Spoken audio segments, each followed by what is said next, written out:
Hello friends, please like and subscribe to the channel and enjoy the stories. Chapter 1. The Echo of Violet Skies. The storm came suddenly, washing over the small coastal town of Alderidge like a tide of misplaced seasons. It was mid-July, yet the heavens cracked with thunder, their light splitting the violet-drenched sky. Standing on the pier, clutching a bouquet of wilted peonies, Ivy didn't flinch at the deluge. The flowers were meant for the grave, but she couldn't bring herself to leave. Ivy had always been stubborn. Her sister used to call it resilience, but Ivy knew it was more of a refusal to let go. Tonight, though, that stubbornness wavered as she caught sight of a figure in the distance. The man was tall, his silhouette sharply defined against the eerie glow of the storm. He walked with a limp, his trench coat flapping like wings in the gale. Ivy's pulse quickened as he approached. Who would be mad enough to venture out in weather like this? "Are you waiting for someone?" His voice was deep and oddly melodic, cutting through the sound of crashing waves. She hesitated. "No one's coming." "Funny," he said, glancing at the bouquet. "Looks like you were expecting someone." Ivy bristled, clutching the flowers closer. "They're for my sister." "She must have been special," the man replied, his tones softening. "Do you often visit her here?" "She liked the sea," Ivy said simply. Silence stretched between them, broken only by the howling wind. Ivy thought he would walk away, but instead he stepped closer. "Do you believe in coincidence?" he asked abruptly. The question caught her off guard. "What do you mean?" "Sometimes the universe aligns things in ways we can't explain. Like us, meeting here, now." His gaze was piercing, unsettling yet magnetic. "I don't believe in fate," Ivy replied, her voice firm. "Not fate," he corrected. "Purpose." Before she could respond, the man reached into his pocket and pulled out a small, folded piece of paper. He handed it to her with an expression that bordered on reverent. "What's this?" "An invitation," he said cryptically. Then, with a small nod, he turned and walked back into the storm, leaving Ivy standing alone, drenched and baffled. She opened the paper carefully. The ink was smudged but legible. It read, "Find the one who knows the stars. They'll guide you where your sister could not." Ivy's chest tightened. Her sister Calla had been obsessed with astrology. Was this a cruel coincidence or some twisted game? She looked up, but the man was gone. Only his footprints remained, already fading under the relentless rain. Despite her better judgment, Ivy couldn't shake the pull of the note. That night, she decided to follow the message, unaware that it would lead her to a hidden observatory, a secret society, and a man whose presence in her life would alter the course of her existence. The ending of the night wasn't strange because she found something new. It was strange because of what she remembered, the fragment of a dream, or maybe a memory, of this very storm, and that man's face etched against the sky, and the feeling that this was not the first time they had met. Chapter 2. The Astronomer's Paradox. The next morning, the storm had left Alderidge quiet, its streets washed clean under a pale sunrise. Ivy sat at the edge of her bed, the crumpled note still clutched in her hand. Sleep had been elusive, her dreams haunted by snippets of laughter, the sound of Calla's voice, and the stranger's cryptic words. "Find the one who knows the stars." Calla's old journal sat on the bedside table. Ivy hadn't touched it in years, not since the accident. But now, something compelled her to flip through its pages. The familiar scent of worn paper and lavender sachets wafted up, tugging at her heart. The journal was filled with Calla's messy handwriting, star charts, sketches of constellations, and ramblings about celestial alignments. Toward the end, Ivy found an entry that stopped her cold. "The observatory is the key. I know he'll be there. I just need to find the coordinates." Beneath the words was a crude map. Ivy recognized the coastline. It was Alderidge, but the location marked with an X wasn't familiar. She traced the lines with her finger, her pulse quickening. By midday, Ivy found herself on the road, armed with Calla's journal and a vague sense of purpose. The marked location was miles away, nestled in the dense woods that bordered the town. She parked her car at the edge of the forest and began her trek. The path was overgrown, wildflowers and moss reclaiming what was once a trail. The deeper she went, the quieter the world became. No birdsong, no rustling leaves, just the sound of her boots crunching against damp earth. After what felt like hours, she stumbled upon it, a crumbling stone building hidden by the canopy of trees. The observatory. It was smaller than she'd imagined, more like an abandoned chapel than a place of science. The dome above was rusted, the telescope inside barely visible through the grime-covered windows. Ivy hesitated at the entrance, her hand hovering over the heavy wooden door. Pushing it open, she stepped inside. The air was thick with the scent of damp stone and something faintly metallic. Dust motes danced in the shafts of sunlight streaming through cracks in the walls. "Welcome," the voice made her jump. Spinning around, she found herself face to face with the man from the pier. He leaned casually against a table, a book in one hand and a faint smile on his lips. "You again?" Ivy's voice was sharp, masking her unease. "What is this place?" "A sanctuary for those who seek answers," he replied, "and a place where questions often lead to more questions." She crossed her arms, narrowing her eyes. "Why did you give me that note? How did you even know about Kala?" His smile faltered, replaced by something unreadable. "I know many things, Ivy, more than you'd believe." "Try me," she challenged. He gestured toward the telescope. "Your sister came here often.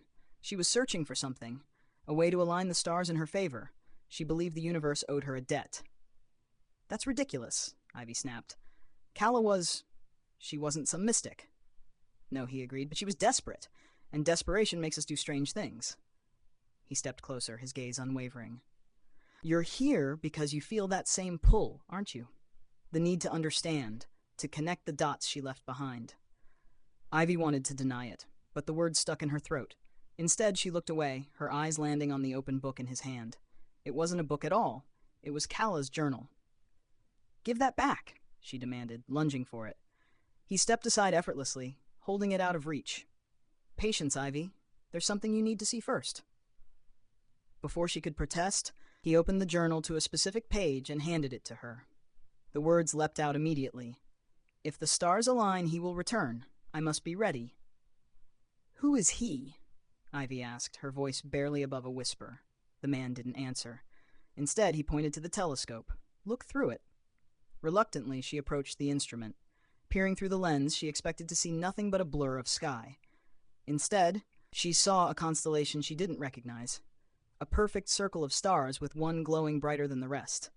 "That's impossible," she murmured. "It's not on any modern chart," the man said, his voice close behind her. "But it's there, watching, waiting, just like me." She turned to face him, her mind racing. "Who are you?" His expression softened, and for the first time he looked almost sad. "I'm someone who's been looking for you, Ivy, for a very, very long time." The words hung in the air, heavy with unspoken meaning. Ivy's heart pounded as she took a step back, her world tilting on its axis. And then, as if the universe itself had planned it, the stars outside shifted. The constellation vanished, leaving only the void. "Welcome to the beginning of your story," he said. Chapter 3: Shadows of the Sky. The air in the observatory thickened, charged with an energy Ivy couldn't name. The man's words hung between them like the remnants of a storm. "My story?" Ivy's voice cracked. "What are you talking about? You don't even know me." "I know more about you than you realize," he said, his tone steady but laced with something unspoken. "And I know what your sister was trying to uncover." "That constellation," Ivy said, grasping for logic amidst the chaos. "It's not on any map. How is that possible?" "It's not from this time," he replied. "Kala thought it was a key, but it's more than that. It's a message." "From who?" He hesitated, his gaze flickering toward the telescope as if the answer might lie within its lens. Finally he said, "From them. The ones who shape what we see as fate, though they are bound by no such thing." Ivy took another step back, her mind racing. "You're not making any sense. Are you saying Kala found something supernatural?" "Not supernatural," he corrected. "Natural, but beyond the grasp of most. She was trying to reach the ones who exist between what we call time and memory. And she got closer than anyone has before." Ivy shook her head, the weight of his words pressing against her chest. "This is insane. Kala didn't believe in things like this. She was grounded, practical." "Was she?" he countered softly. "Or did you just never see the part of her that was willing to believe in the impossible?" His question stung, the truth of it sharper than Ivy wanted to admit. Kala had always been the dreamer, the one who saw beauty in the chaos of the stars. Ivy had dismissed it as a hobby, a harmless escape. She never imagined it could be something more. "What does any of this have to do with me?" Ivy asked, her voice barely above a whisper. He stepped closer, his presence both calming and unnerving. "Because you're the one she was trying to protect. Everything she did was for you." The words hit Ivy like a wave, pulling her under. "Protect me? From what?" "From them," he said, his eyes darkening. "The ones who sent the message. Kala thought she could outsmart them, but she underestimated their reach. When she failed, they turned their attention to you." A chill ran down Ivy's spine. "You're saying my sister didn't die in an accident?" He didn't answer, but the look in his eyes was enough. Ivy's legs felt like they might give out. She stumbled backward, catching herself on the edge of the telescope. "This is insane. You're insane." "Ivy," he said, his voice urgent but gentle. "I know how this sounds, but you need to trust me. Your sister left clues, breadcrumbs for you to follow. She believed you'd find the truth and finish what she started. And what if I don't want to?" Ivy shot back, her voice rising. "What if I just walk away?" "You could," he admitted, "but they won't stop. Ignoring them won't make them disappear." The room seemed to close in around her, the weight of the unknown pressing against her chest. She wanted to scream, to run, to wake up from this nightmare. But deep down, she knew she couldn't walk away. Not now. "What do I do?" she asked, her voice trembling. The man's expression softened. "For now, you follow the map. There's one more piece of the puzzle Kala left for you to find." He handed her the journal, his fingers brushing hers. The touch was brief, but it sent a jolt through her, a feeling she couldn't name, equal parts familiarity and unease. "Where will it lead?" she asked. "To a place where the stars once fell," he said cryptically, "and where time bends to reveal the truth." Before she could press him for more, a low rumble echoed through the observatory. The floor beneath them trembled, and the light streaming through the cracks dimmed as shadows gathered outside. "They're here," he said, his voice tight. "Who?" "The ones who don't want you to find the truth." Before she could respond, he grabbed her hand and pulled her toward the door. "We have to move, now." They burst out into the forest, the air thick with an unnatural chill. The shadows were no longer just darkness. They had form, shifting and writhing like living things. Ivy's heart pounded as they raced through the trees, the man's grip on her hand firm and unyielding.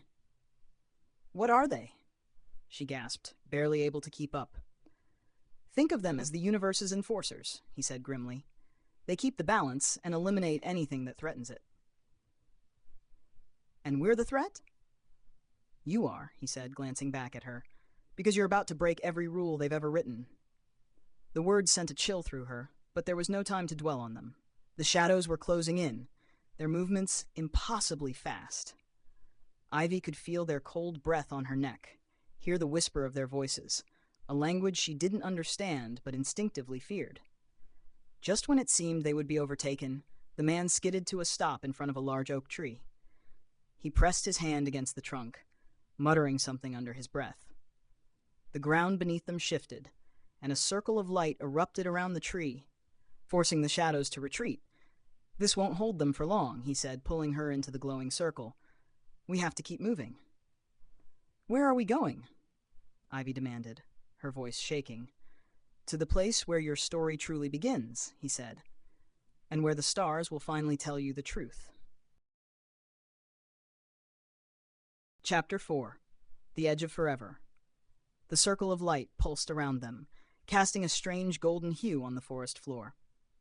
Ivy's breath came in ragged gasps as she clung to the stranger's arm, her mind racing to catch up with the impossible reality unfolding around her. "You need to explain now," she said, her voice trembling. "What are those things? Why are they after me?" He glanced at her, his expression unreadable. "They're called shadows. They exist to maintain the fabric of reality, to erase anything that doesn't belong." "And I don't belong?" Ivy asked, her voice rising. "Not anymore," he said simply. Her stomach dropped. What does that even mean? He crouched beside the tree, his fingers tracing an intricate pattern etched into the bark. "It means your sister set something in motion, something the shadows can't control. And now you're part of it." "I didn't ask to be part of anything." Ivy snapped. No one ever does, he replied, his tone softer this time. But the universe doesn't care about what we want. It cares about balance, and right now, you're tipping the scales. Before she could respond, the light around them began to flicker. The shadows pressed closer, their whispering voices growing louder, more insistent. "We're out of time," he muttered, pressing his hand against the pattern on the tree. A low hum resonated through the air, and the ground beneath them began to shift. "I hope you're not afraid of heights," he said, grabbing her hand. "What?" The words were barely out of her mouth when the ground disappeared beneath her feet. They were falling. Ivy's scream was swallowed by the rush of wind as they plummeted through an endless void of shimmering light and darkness. Stars blurred past them, constellations twisting and reforming in patterns she couldn't comprehend. The stranger's grip on her hand was the only constant, his presence anchoring her in the chaos. Just as suddenly as it began, the fall stopped. They landed gently on a surface that felt solid yet glowed faintly, as though the ground itself was made of stardust. Ivy staggered, struggling to find her balance. "What? Where are we?" she managed to say, her voice trembling. "The in-between," he said, his gaze scanning the horizon. The landscape stretched endlessly in every direction, a surreal blend of soft light and shadow. Floating islands drifted in the distance, connected by shimmering bridges of energy. Above them, the sky shifted constantly, stars winking in and out of existence, as though the universe was breathing. "This is insane," Ivy whispered. "It's more real than you think," he replied. "This is where Kala came when she first made contact. It's where she found them." Ivy's chest tightened. "You keep saying them. Who are they?" He hesitated, his eyes meeting hers. "They're not gods, if that's what you're thinking. They don't rule or create. They observe. They exist outside of time, outside of space, and they're the ones who sent the message your sister found." "The constellation," Ivy said, piecing it together. "It's their way of communicating," he nodded. "A beacon meant to draw in those who are attuned to it. Your sister was one of the few who could see it, and now so are you." Ivy felt the weight of his words settle on her. "Why me? I'm not special. I'm not even sure I believe in any of this." "You don't have to believe," he said gently. "The universe doesn't care about belief. It cares about potential, and yours is greater than you realize." Before she could respond, a low rumble echoed through the air. The shadows had followed them, their dark forms emerging from the edges of the in-between like a rising tide. "They're here," Ivy said, panic creeping into her voice. "They always are," he said grimly. "But they can't touch you. Not here. Not yet." "What do you mean, not yet?" He gestured toward one of the glowing bridges in the distance. "There's a place beyond that bridge, a sanctuary where their reach doesn't extend. If we can make it there, you'll have time to find the answers you need. And if we don't?" He didn't answer, but the look in his eyes was enough. Without another word, he took her hand and began leading her toward the bridge. The ground beneath them shimmered with every step, the air growing colder as the shadows pressed closer. As they reached the base of the bridge, a voice echoed through the in-between, deep and resonant, as though the stars themselves were speaking. "Why do you run, Ivy?" She froze, the sound rooting her in place. The voice was familiar, impossibly so.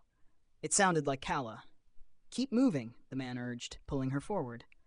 But Ivy couldn't. She turned, her heart pounding as she searched the shifting shadows. "Kala?" The voice came again, softer this time. "Don't be afraid, Ivy. I'm here." Tears blurred her vision. "How is this possible? It's not her," the man said urgently. "It's them. They're using her voice to lure you in." But Ivy couldn't shake the pull, the desperate need to believe. What if it's really her? "It's not," he said, his tone firm. "If you go to them, you'll lose everything, including her." The shadows surged closer, their whispers intertwining with the voice. Ivy's mind spun, caught between the impossible choices laid before her. "Trust me," the man said, his hand tightening around hers. "If you want to know the truth, you have to let her go." Ivy closed her eyes, the weight of his words cutting through the noise. With a deep breath, she turned away from the voice and followed him onto the bridge. As they crossed, the shadows roared in frustration, their forms dissipating like smoke against the light. When they reached the other side, Ivy looked back. The shadows were gone, but the ache in her chest remained. "She's really gone, isn't she?" Ivy asked, her voice breaking. The man didn't answer right away. When he finally spoke, his tone was soft. Not entirely. She left pieces of herself behind, and if you're willing, you can find them. Ivy looked at him, her tears glistening in the starlight. And if I do? What then? Then you'll understand why she had to leave, he said, and why you're the one who has to finish what she started. Chapter 5. The Sanctuary of Forgotten Stars. The bridge behind them dissolved, leaving no path for retreat. Ahead, the sanctuary loomed, a structure unlike anything Ivy had ever seen. It seemed alive, pulsing faintly with a rhythm that matched her own heartbeat. Its surface shimmered, shifting between crystalline transparency and smooth obsidian, as if the building itself couldn't decide what it wanted to be. "What is this place?" Ivy asked, her voice hushed. "The sanctuary," the man replied. "It's where the boundaries between time and memory thin. It's where Kala left her final message." Ivy stared at the shifting walls. "And it's safe from the shadows?" "As safe as anywhere can be," he said, though there was an edge to his voice that made Ivy uneasy. They approached the entrance, a vast archway that opened silently as they neared. Beyond, the interior was both vast and intimate, as though the space itself adapted to their presence. Stars hung suspended in the air, moving lazily through the room like fireflies. Each one seemed to hum faintly, a melody too quiet to hear but too profound to ignore. "This is incredible," Ivy whispered, reaching out to touch one of the glowing orbs. It danced away from her fingers, almost playfully, before returning to its place. "The sanctuary is alive," the man said, his voice reverent. "It holds the memories of those who've come before, those who dared to challenge the order of things." "Kala was here," Ivy said, more to herself than to him. "Yes," he replied, "and she left something for you to find." As they moved deeper into the sanctuary, Ivy felt a strange pull, as though the room itself was guiding her. The walls shimmered with images, moments frozen in time. Some were clear. A woman in a flowing dress gazing at a constellation, a child laughing beneath a rain of falling stars. Others were fragmented, as if the memories had been shattered and hastily pieced back together. Finally, they reached the center of the room. A pedestal stood there, its surface smooth and glowing faintly. Resting atop it was a small, intricately carved box. Ivy hesitated, her heart pounding as she reached for it. "Careful," the man warned. She glanced at him. "Why? What's in it?" "Answers," he said simply. "But answers come with a price." Ignoring the knot in her stomach, Ivy picked up the box. It was lighter than she expected, warm to the touch. Slowly, she opened it. Inside was a fragment of something that glowed faintly, like a piece of a star. As she touched it, a rush of memories flooded her mind. Not her own, but Kala's. She saw her sister standing in this very room, her face lit with determination. She heard her voice, strong and clear. "If you're seeing this, Ivy, then I failed. But you don't have to." The memory shifted, showing Kala standing before the constellation Ivy had seen through the telescope. It pulsed with light, its rhythm matching the fragment in Ivy's hand. "They want balance," Kala's voice said. "But balance is just another word for control. Ivy, you're the only one who can rewrite the story. Find the anchor, break the cycle." The vision ended as suddenly as it began, leaving Ivy gasping for air. The fragment in her hand dimmed, its glow fading into nothingness. "What did you see?" the man asked, his voice urgent. "Kala," Ivy said, her hands trembling. "She said I have to find the anchor and break the cycle." The man's expression darkened. "The anchor? Of course." "What is it?" Ivy demanded. "It's what ties their control to this world," he explained. "If you destroy it, you sever their hold. But it's dangerous, Ivy. The shadows will do everything in their power to stop you." "I don't care," she said, surprising herself with the steel in her voice. "If Kala thought it was worth the risk, then I do too." He studied her for a moment before nodding. "Then we need to move quickly. The shadows won't wait for you to figure this out."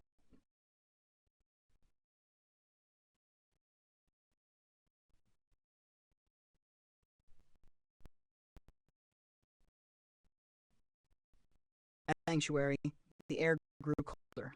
The stars hanging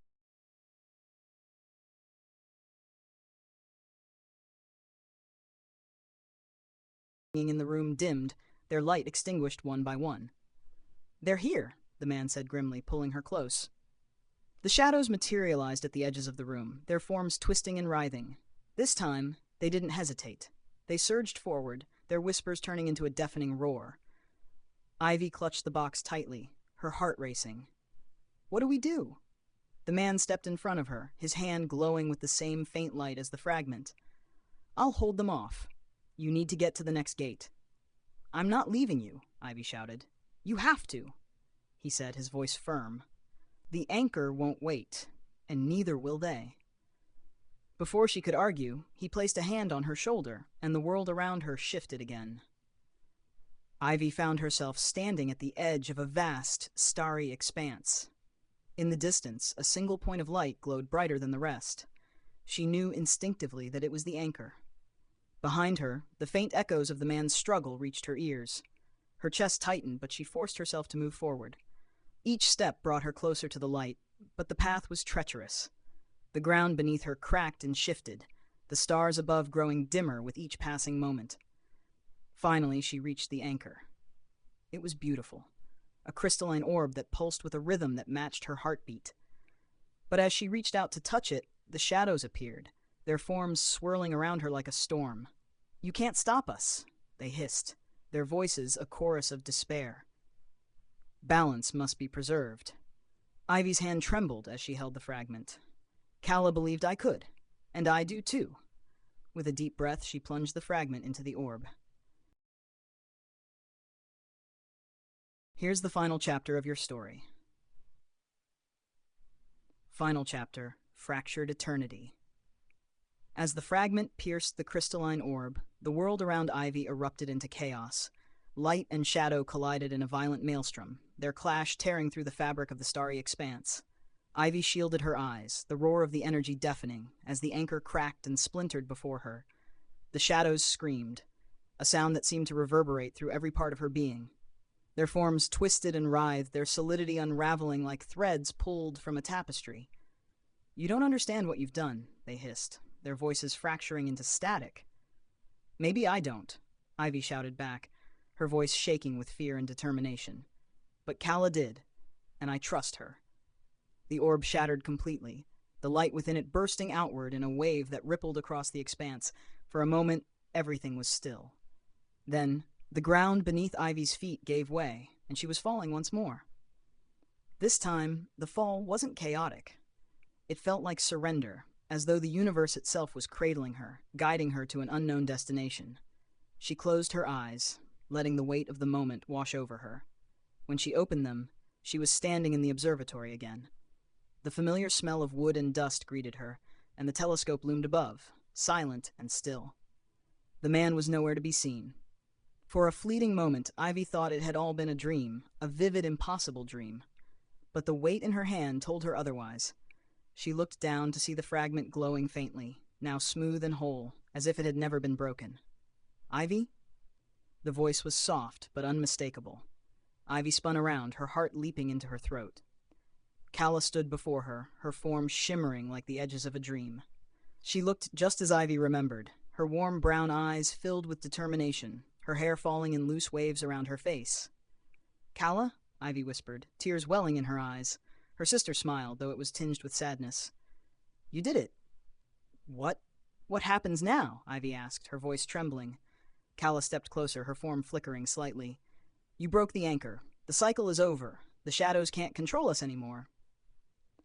Ivy's heart swelled with relief, but it was quickly replaced by a gnawing sense of loss. But you're not staying, are you? Calla shook her head. I can't. My time ended when I chose to challenge them, but I had to make sure you were safe. I don't want to lose you again, Ivy said, her tears spilling over. You haven't, Calla said softly. I'm in every star you look at, every piece of the universe you choose to see. And now you have the chance to live your story, your way. The fragment in Ivy's hand pulsed once, and she felt a warmth spread through her chest, filling the hollow spaces left by grief. I don't know what to do without you, she admitted. Calla cupped Ivy's face, her touch as light as a whisper. You've always known, Ivy. You just didn't believe in yourself. But I do. I always have. As her sister's form began to fade, Ivy reached out, desperate to hold on to her. Calla, wait. Remember, Calla said, her voice echoing like a song. The stars don't just tell stories, they remind us that even in the darkest nights, we shine. And then she was gone, her presence lingering only in the faint glow of the fragment in Ivy's hand. Ivy stood alone in the observatory, the silence heavy yet comforting. For the first time, she didn't feel the ache of loss as a weight pulling her down. Instead, it felt like a quiet strength, a reminder of the love that had guided her through the impossible. She walked to the telescope and adjusted it, aiming for the constellation that had started everything. As she gazed through the lens, she saw it again, the stars forming a perfect map of the impossible. But this time, it didn't feel like a mystery to solve. It felt like a beginning,